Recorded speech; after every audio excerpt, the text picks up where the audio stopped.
She was born with a heart condition, and unfortunately the cord was around her neck, and she was born blue, purple, totally lifeless, and ended up in the NICU. She had her first open heart surgery, 3 days old, and we went home with an NG feeding tube down the nose. So we had feeding issues right from the get-go.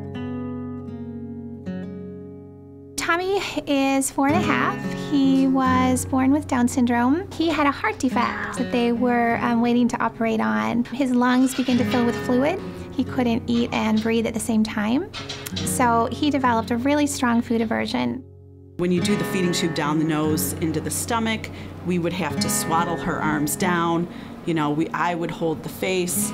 You know, one of us would force the tube down. So she's had a lot of stuff done to her that is just, I mean, any normal person would be like, back, you know, get away from me.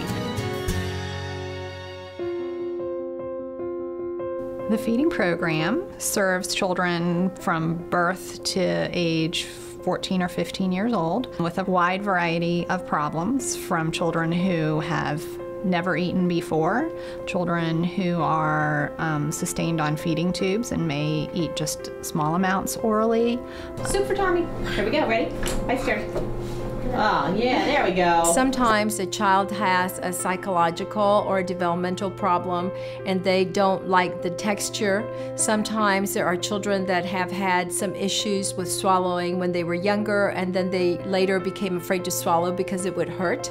They may not have the oral motor skills to control the food in their mouth, so they're apprehensive about allowing food in their mouth. 1, good 2, girl. 3. Oh, you got it. The goal of the program is to get them as close to eating age-appropriate foods as we can possibly get them, and weaning them from feeding tubes.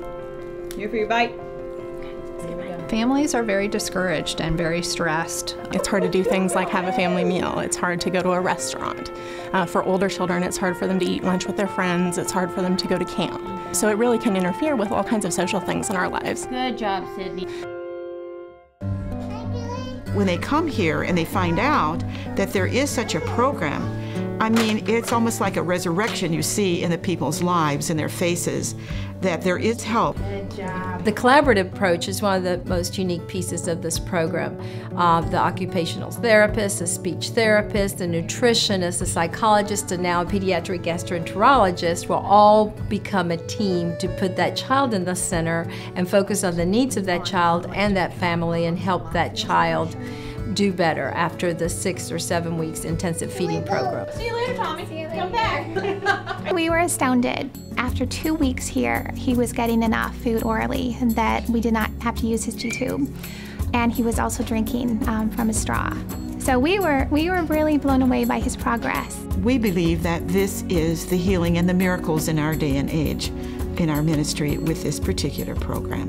So I feel proud that we're able to offer something like this here, and that it has reached as many people as it has reached.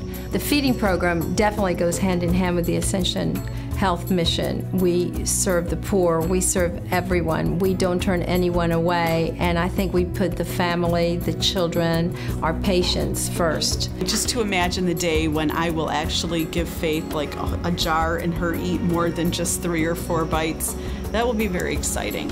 Just wanting to dance down the hall.